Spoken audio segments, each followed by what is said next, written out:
أغلى 5 يخوت في العالم. يمتلك العديد من الأثرياء حول العالم العديد من وسائل النقل باهظة الثمن، والتي منها اليخوت التي تصل أسعارها إلى مليارات الدولارات. في المرتبة الخامسة، يخت سيرين. كان إسبن أوينو مصمم اليخوت الشهير المسؤول عن هندسة وتصميم مظهر اليخت، بينما قام ريموند لانغتون ديزاين بالتصميمات الداخلية لليخت، الذين انتهوا من تصميمه في أغسطس من عام 2011، حيث طلب منهم رجل الأعمال يوري تشيفلر بناء اليخت الإيطالي وفقاً لمواصفاته.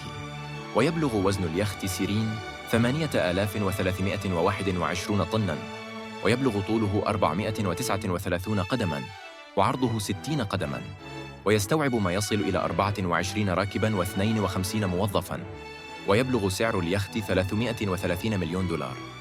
في المرتبة الرابعة، يخت ديلبار.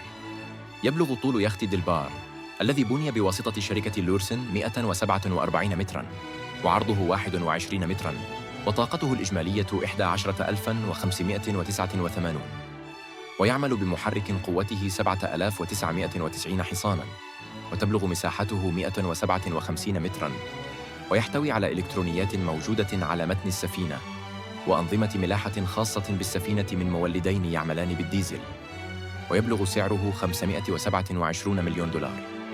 في المرتبة الثالثة، يخت عزام.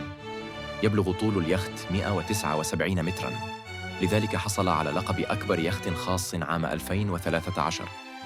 ويحتوي اليخت على نظام دفاع صاروخي وجناح رئيسي مضاد للرصاص، وإجمالي إنتاج محركاته الأربعة البالغ 35 ألف كيلووات، لذلك فهو أسرع اليخوت في العالم، ويبلغ سعره 600 مليون دولار.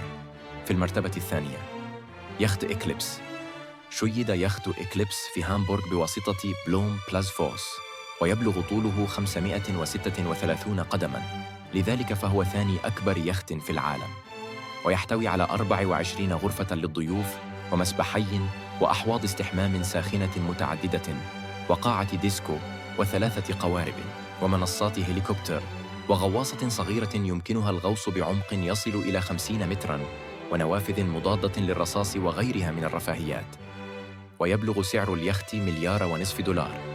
في المرتبة الأولى، يخت هيستوري سوبريم. صمم ستيوارت هيوز يخت هيستوري سوبريم لملياردير ماليزي مجهول، لكن فوربس تعتقد أنه روبرت كوك مؤسس شركة شانغري لا هوتيل أند ريزورتس، بثروة صافية قدرها 12 مليار دولار. ويحتوي اليخت على منحوتة صخرية نيزكية وتمثال هيكل عظمي للديناصور ريكس، والمقصورة الرئيسية مزينة بحوض أكوا فيستا بانوراميك وول بوزن 68 كيلوغراما من الذهب عيار 24، وهاتف مغطى ب500 ماسة وغيرها من الرفاهيات.